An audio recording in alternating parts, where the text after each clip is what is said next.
In 2135, a potentially hazardous asteroid called Bennu will make a close flyby of Earth. During this encounter, our planet's gravity will tweak Bennu's path, making it a challenge to calculate its future trajectory and the odds of a potential impact late in the 22nd century. Why is this hard to determine?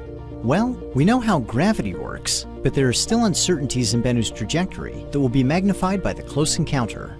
In addition to gravity, asteroids can be pushed around by non-gravitational forces, like the Yarkovsky effect. When sunlight strikes a rotating asteroid, the day side heats up. As the asteroid turns, the night side cools down and releases the heat. This exerts a small thrust on the asteroid, which can change its direction over time. The Yarkovsky effect is challenging to model, but it can make a big difference in determining where asteroids end up. Because we don't know exactly how the Yarkovsky effect will perturb Bennu's orbit, we have limited knowledge of where Bennu will be as it approaches Earth in 2135. Scientists thus have to consider a range of possible trajectories, depending on how strongly the Yarkovsky effect is pushing on Bennu. A few of these trajectories line up with regions of space called gravitational keyholes.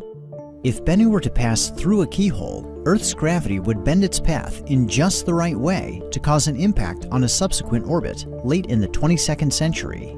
The odds of this actually happening are quite low, but scientists want to know as much as possible. That's one reason why NASA sent the OSIRIS-REx spacecraft to study Bennu from 2018 to 2021.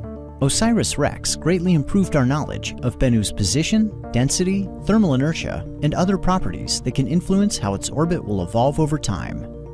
The new data allowed scientists to significantly reduce uncertainties in Bennu's predicted orbit, ruling out a number of keyholes for the 2135 flyby and eliminating several future impact scenarios.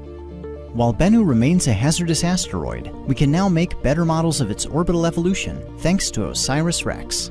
This will allow us, and our descendants, to better calculate Bennu's risk in the decades and centuries to come.